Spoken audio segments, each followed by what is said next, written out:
ఇంకేమి మీకు ఎదుర్కొంటున్నారు అంటే ఇప్పుడు ఈ ఈస్ట్లో వైసీపీ నాయకులతో ఇదేనా ఇంకేమైనా ఎదుర్కొంటున్నారా?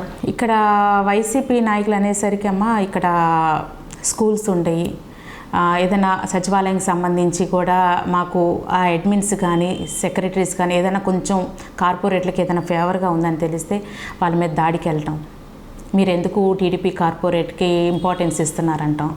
ఇవన్నీ జరుగుతూ ఉంటే వాళ్ళు భయపడతానే ఉంటారు. ఓకే, అడ్మిన్స్ కానీ సచివాలయం సిబ్బంది కానీ భయపడతానే ఉంటారు. నేను మాత్రం వాళ్ళని మాత్రం ఫ్రీగానే ఉండమంటాను. నా ద్వారా మాత్రం మీకు ఎటువంటి ఇబ్బంది లేదు, మీరు మాత్రం ఫ్రీగానే ఉండండి. అంటే నాకు చెయ్యట్లేదని చెప్పి మిమ్మల్ని గిట్టాలు అట్లాంటివన్నీ మేము చెయ్యం. మీరు ప్రజలకు మాత్రం నేను ఒకటే చెప్తాను, కులాలు మతాలు పార్టీలు చూడకుండా మీరు చెయ్యండి. కులాలు మతాలు పార్టీలు చూడకుండా మీరు చెయ్యండి. మీ జోలికి మిమ్మల్ని నేనేం మాట్లాడను. మీరైతే నేను అనేసాను. చేస్తున్నారా బాగానే వాలంటీర్లు?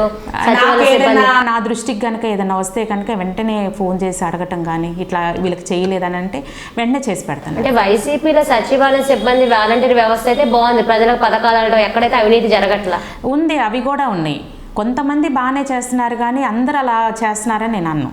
ఎందుకంటే అవినీతి చేసేవి కూడా చూశాను. నేను గెలిచిన కొత్తలో రాజాగారితో వెళ్తేనే నాకు ఒక పెద్ద ఆవిడ అంది, అమ్మ నాకు పెన్షన్ ఆపేశారమ్మ, నాకు చేసి పెట్టట్లా, సంవత్సరం నుంచి తిరుగుతున్నాను, వాలంటీర్ ఎందుకు చేయట్లేదమ్మా అంటే 2000 రూపాయలు ఇవ్వాలంటాం, నేను ఎక్కడి నుంచి తీసుకొచ్చేదమ్మా అనేసి చాలామంది అడిగారు, 2-3 అడిగారు అక్కడ. దాని మీద 2000 పెన్షన్ ఇప్పించాలంటే వాలంటీర్కి 2000 ఇవ్వాలంట. ఇట్లా అడగటం కూడా జరిగింది. చాలామందికి దగ్గర ఒక 6 మంత్స్ బ్యాక్ అయితే దగ్గర మా వార్డులో 100 మంది దాకా పెన్షన్లు పోయినాయి. ఏదంటే 300 యూనిట్ల కరెంటు బిల్లు వలన పోయినాయి.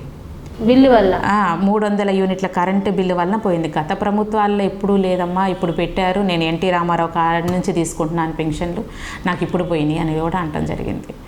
చాలామందికి పోయినాయి. మళ్ళీ 100 గజాల్లో ఇల్లు ఉండకూడదు, ఆయన ఏం పెద్ద ప్యాలెస్లు కట్టుకుంటారు, మాకు 100 గజాల్లో 50 గజాల్లో ఇల్లు ఉన్నా కానీ పోయినాయి.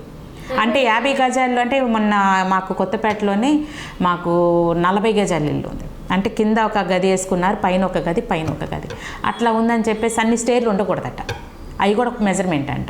అందుకని పెన్షన్లు పోయినాయి, రేషన్ కార్డులు పోయినాయి, చాలామందికి పోయినాయి. ఈ విధంగా కరెంటు బిల్లు ఒకటి ఎఫెక్ట్. జగన్మోహన్ రెడ్డికి అందరికీ తిట్టిపోస్తున్నారు ఈ గవర్నమెంట్ని.